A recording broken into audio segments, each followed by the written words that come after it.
Are you ready to be you? Hi, I'm Reverend Andrew Bozeman, and this is On the Wings of Your Mind. Are you ready to be you? Are you ready to be the real you? I'm not talking about the you, the persona that you have created in order to live in this material world, in order to live in this physical life. I'm talking about the real you, the one who is hiding inside of you, the one who transcends the little personality that you are or that you pretend to be, but the one who is in charge of it all, actually. I'm reminded of a song, or the lyrics of a song that's been running through my head. The lyrics go like this: I'm not a stranger to the dark. Hide away, they say, 'cause we don't want your broken parts. I've learned to be ashamed of all my scars. Run away, they say. No one'll love you as you are. But I won't let them break me down to dust. I know that there's a place for us, for we are glorious. When the sharpest words want to cut me down, I'm gonna send a flood, gonna drown them out. I am brave. I am bruised. I am who I'm meant to be. This is me. Look out, 'cause here I come, and I'm marching on to the beat I drum. I'm not scared to be seen. I make no apologies. This is me. Please click on the thumbs up button, and if you haven't already done so, please choose to subscribe. I'd love to hear your comments, your thoughts, your suggestions, so please use the chat box on the right side of the screen or the comment section below the video. And remember, this ministry is for you. This is to help you break free of the prison that we are in, that keeps you limited, keeps you from expressing your highest and most powerful self. So please, if you wish to support this ministry, please go to my website at bozemandevelopment.com and choose the Please Donate button, or you can use my Cash App at $Andre Amron, $Andre Amron.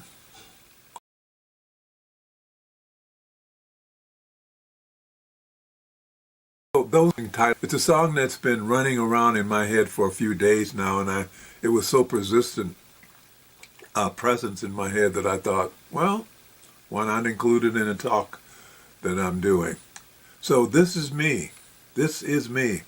This is Me was the lead song in the movie called The Greatest Showman, which was the story of P.T. Barnum and how he started what eventually became the world's largest circus, the Ringling Brothers Barnum and Bailey Circus. Now, in the movie, the song is being sung by a group of people who were classified as freaks. There was an albino, a dwarf, a pair of Siamese twins, as well as others. And the lead singer in the performance is the bearded woman of the circus.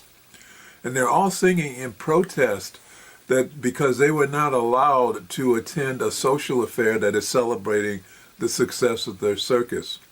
The front door is slammed in their face because freaks are not allowed. It's a very powerful song.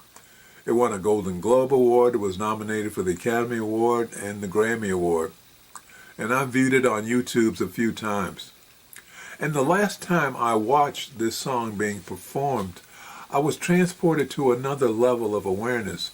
As I watched the performance, I was reminded of the fact, first of all, that they were performers.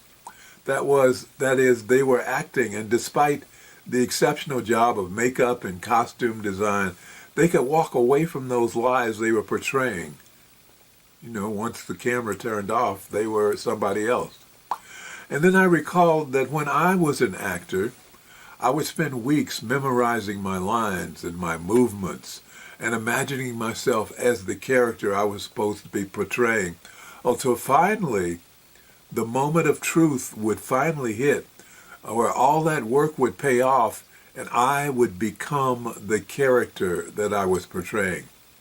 When I reached that point, once I reached that point, I no longer had to think about the lines and the movements because they were all natural. All the lines, all the actions, all the behaviors were no longer pretending I was that person.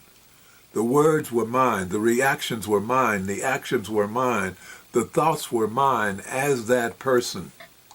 But no matter how much I immersed myself in that role, in that part, in that character, in that person, there was always another part of me that was separated. It was a part of myself that was a spectator outside of what was happening. And that part of me, that spectator self of me, knew no matter how deeply I got involved in the character, no matter how deeply I got into the role, no matter how deeply I was into it and believing it, it still was not me. I was real. The role that I was playing was not real. I was real, but the role I was playing was not real. Then another thought hit me. The thought was that that's not only true of stage performances and movie performances, that is also true of life.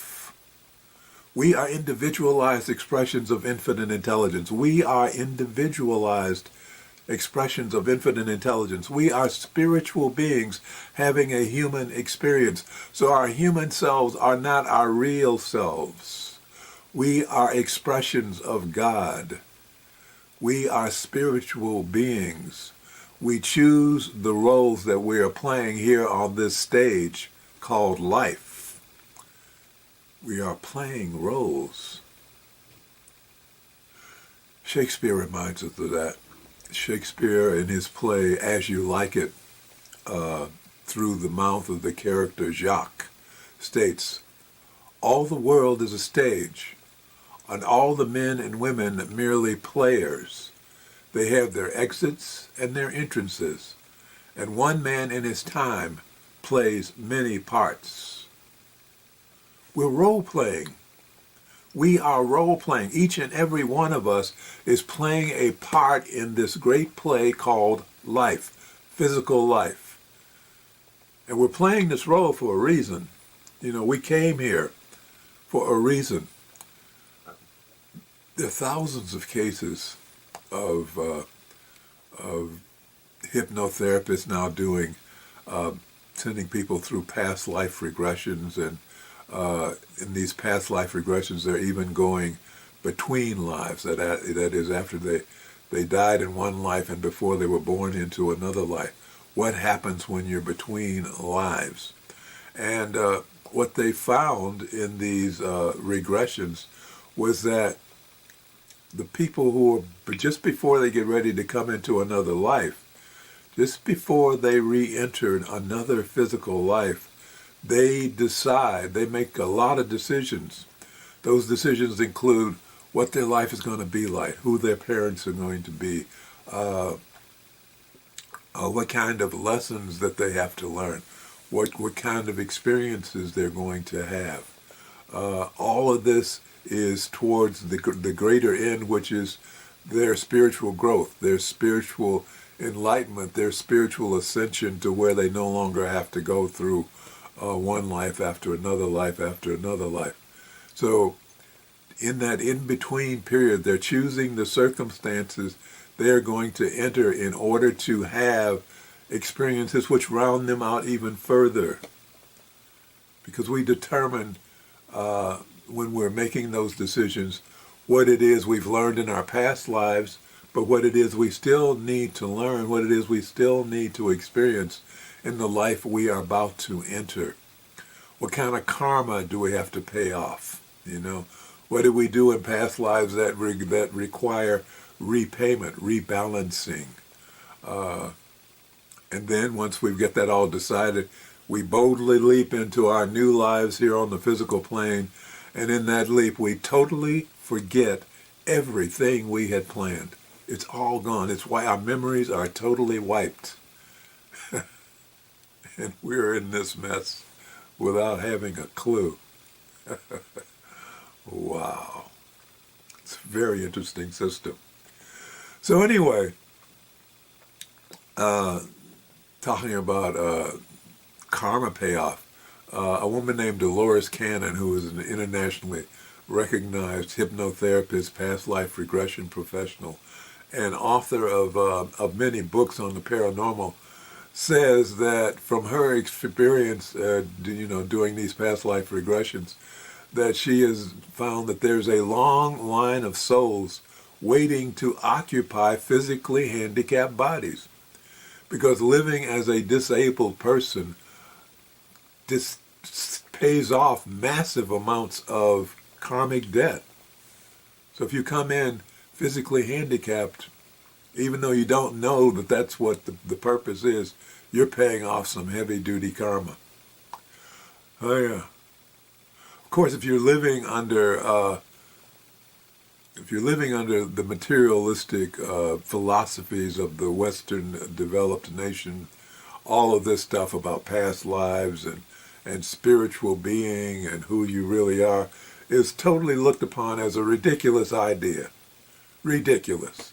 The idea of you being a spiritual being is frowned upon in this society, in this Western society.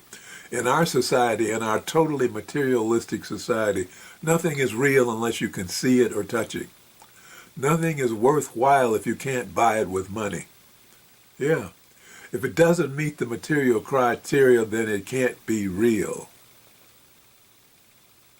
That's the way it is here in this Western society, in this developed nations. But here at Arise on the Wings of Your Mind, we've broken away from that prison of limited materialistic thinking. We know better. We live in the world of metaphysics where there are no such limits. We live in the world of metaphysics where spirit is much more real than the physical being that we have put ourselves into. And as a way of helping people to understand that, we've adopted the spiritualist declaration of principles to try and clarify that. Principle number 1 states we believe in infinite intelligence. Principle number 2 states we believe that the phenomena of nature, both physical and spiritual, are the expression of infinite intelligence. So we know that what we see before us is an illusion. Nothing is solid. Nothing is stationary. Everything is vibrating. Everything is in a state of flux. What we see in the mirror is our physical body that we've taken on for life. But if we look deeply into the eyes of that reflection that we're looking at in the mirror, we can begin to see that there's something else back there, something else in there. And what we see is that other self, that other more powerful self that is us. You know, when we meditate, we get in touch with that other more powerful self. We get in touch with that something that is higher. Like in The Wizard of Oz, there's somebody behind that curtain. And guess what? That somebody behind the curtain is us. We are what is behind that curtain. And because of that, we also know that there is nothing to fear in this thing called death, this transition known as death. Because death is not the gateway to non-existence. Death is merely another level of existence, the gateway to another level of existence. Again, the spiritualist declaration of principles covers that when it says, we affirm that the existence and personal identity of the individual continue after the change called death. And also, we affirm that communication with the so-called dead is a fact, scientifically proven by the phenomena of spiritualism. The people from the other side, the people we love who love us, are still in contact with us. They're still there helping us out. They're still there trying to give us guidance. Of course, they can't talk to us or touch us, but they can communicate with it through dreams. My mother comes to me through dreams a lot, an awful lot. And she has some interesting things to say. And I'm sure your loved ones, your parents, come to you through dreams. Maybe you don't remember it, but maybe you should try to remember. Maybe you should try to remember those dreams, knowing that they're trying to contact you. They're trying to give you guidance. They're trying to help you. We are more than our physical bodies. We are more than the lives we are currently living. We're so much more. The trouble is we don't remember. We don't remember who we really are. We're going on the mistaken belief that what we have here in the physical world is all there is. And because we don't remember who we really are, we allow ourselves to get caught up in the negative feedback coming at us through society. Messages like, you're not good enough, you're not pretty enough, you're not smart enough, you're not rich enough. But ignore all that. Don't put yourself down because of that conditioning, that negative feedback. You're not the only one who succumbs to that negative feedback. Don't think you are. You're much more than that. Dale Carnegie, the man who wrote the book How to Win Friends and Influence People, made the statement, don't judge your insides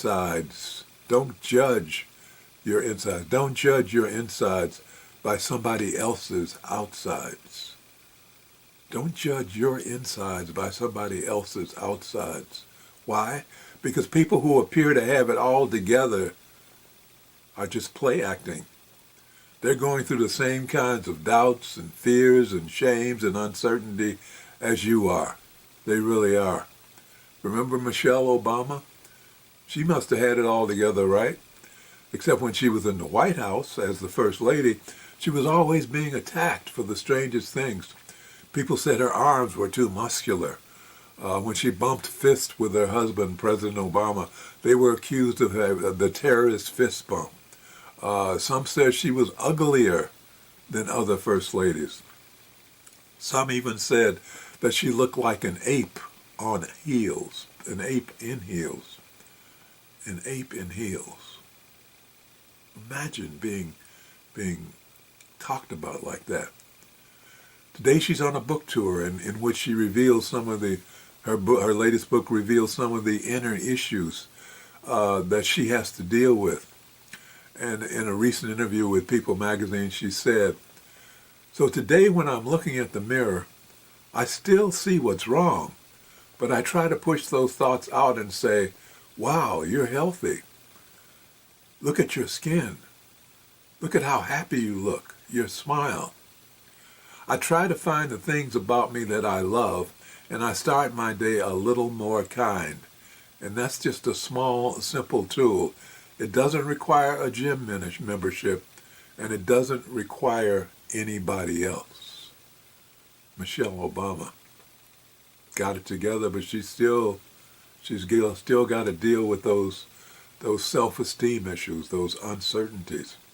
And what about Viola Davis? Viola Davis, successful actress who's won an Oscar, an Academy Award, and who's won the Emmy Award, and who's won 2 Tony Awards. But Viola Davis, the famous Viola Davis, confessed that it wasn't that long ago she finally overcame her imposter syndrome problems. That imposter syndrome. She said that whenever she would start on a new job, she was petrified that someone would finally discover that she wasn't good enough, that she really didn't belong there. She felt like an imposter. So none of us are immune to the doubts and fears and missteps and dumb steps that we go through. None of us. But we need to remember that that's all part of the process. We are spiritual beings. We have come into this physical plane to experience all that it has to offer and to learn from it and to grow from it. So what's the goal? The goal is to become more powerful spiritually. The more we are able to experience from all directions, many roles.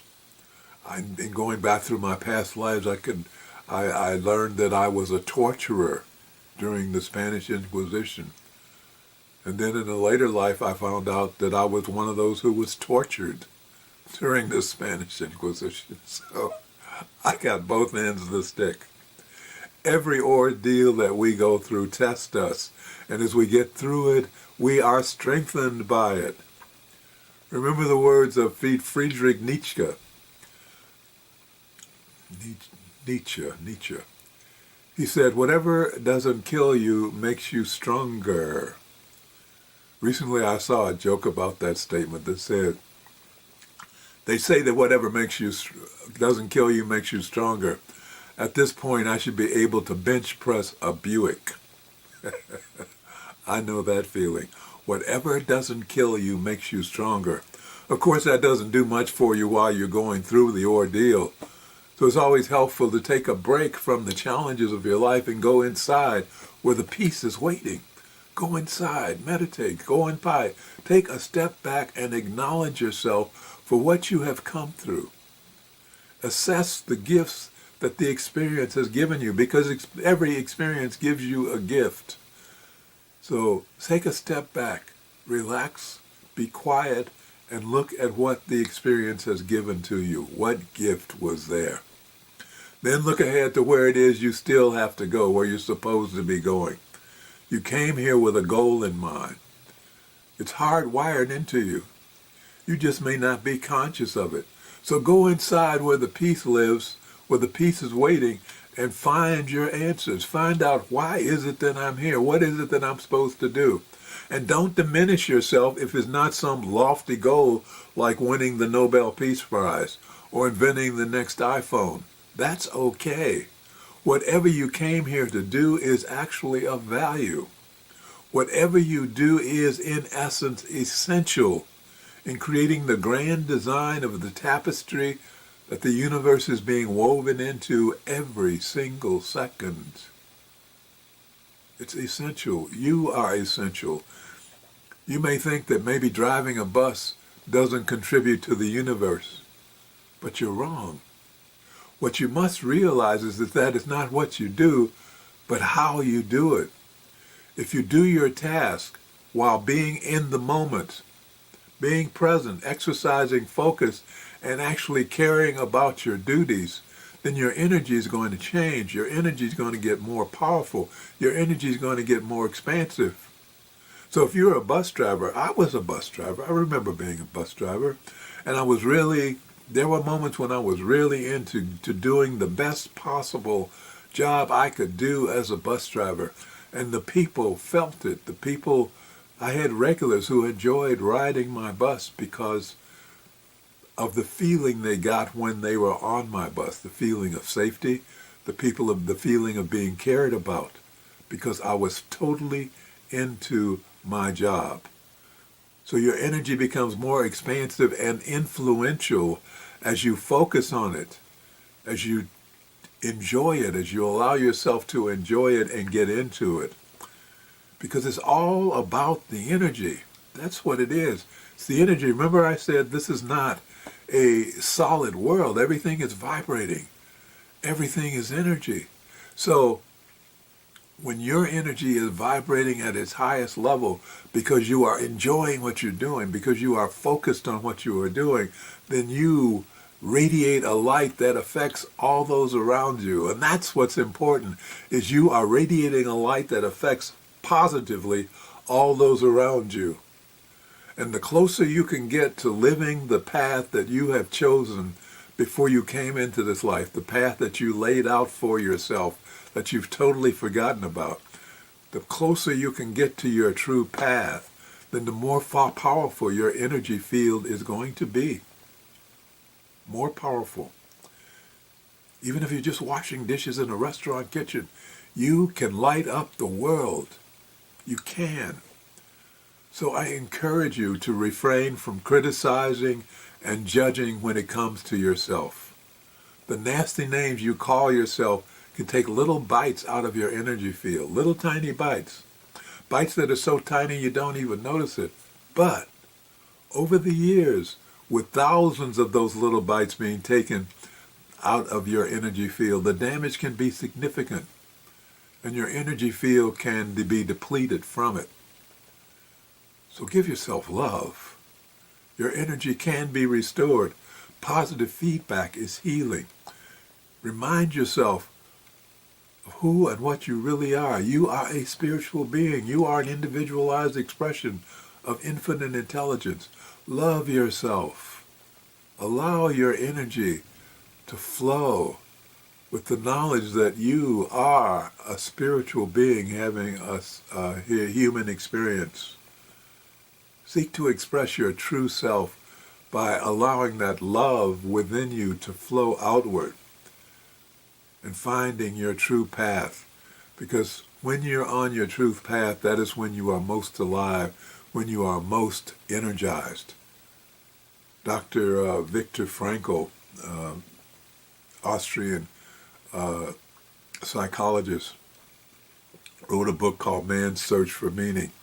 And in that book, he shared his insights on the power of motivation and caring, because he observed in his imprisonment in a Nazi concentration camp during World War II that those people who were able to look forward with the conviction that they had something to live for, that they had something to accomplish, that they had something that brought meaning to their life, those people had the greatest chance of survival.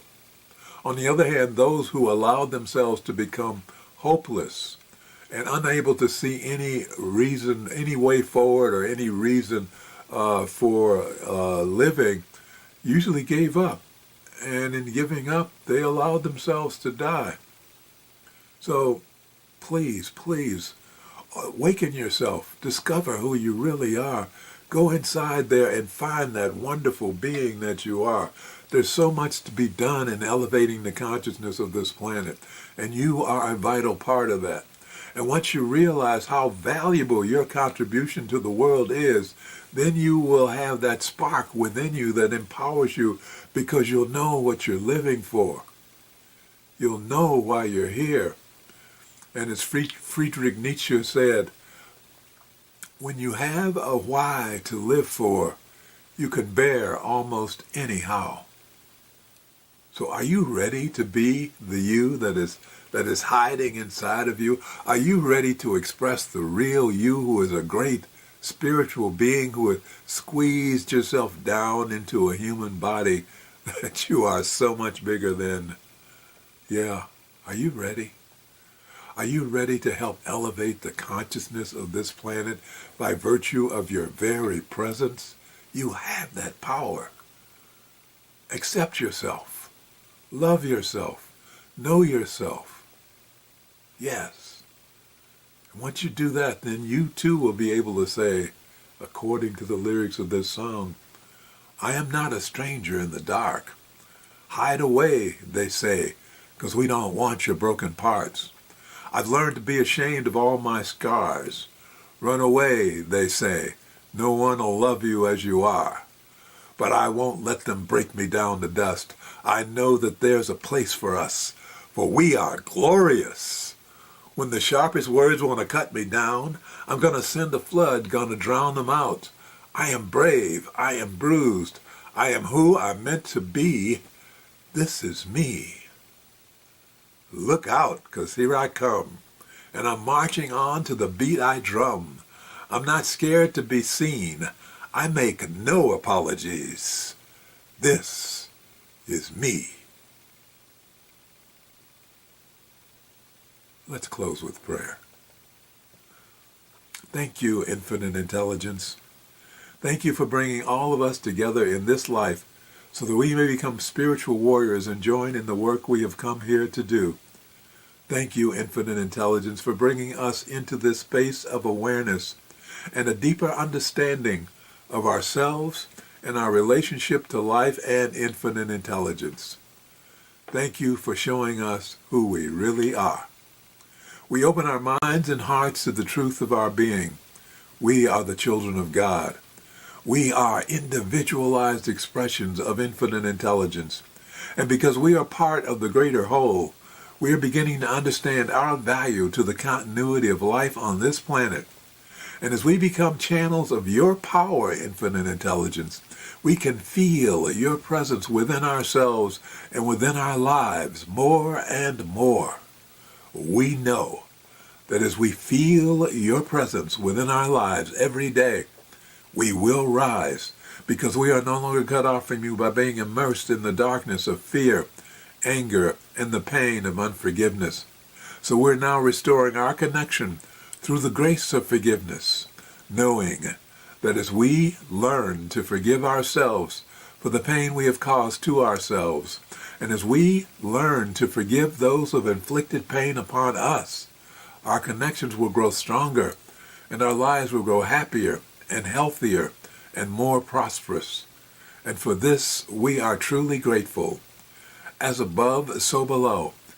As within, so without. And so it is. Amen. Thank you. Thank you for watching.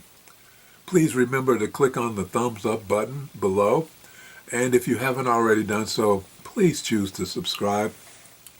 And I would love to hear your thoughts, your comments, your suggestions. So please use the comment section below the video. And as I've told you before, this ministry is for you. This ministry is for your empowerment.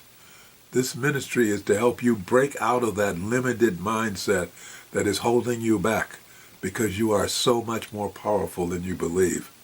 So you can support this ministry by going to my website at bozemandevelopment.com and choosing the Please Donate tab.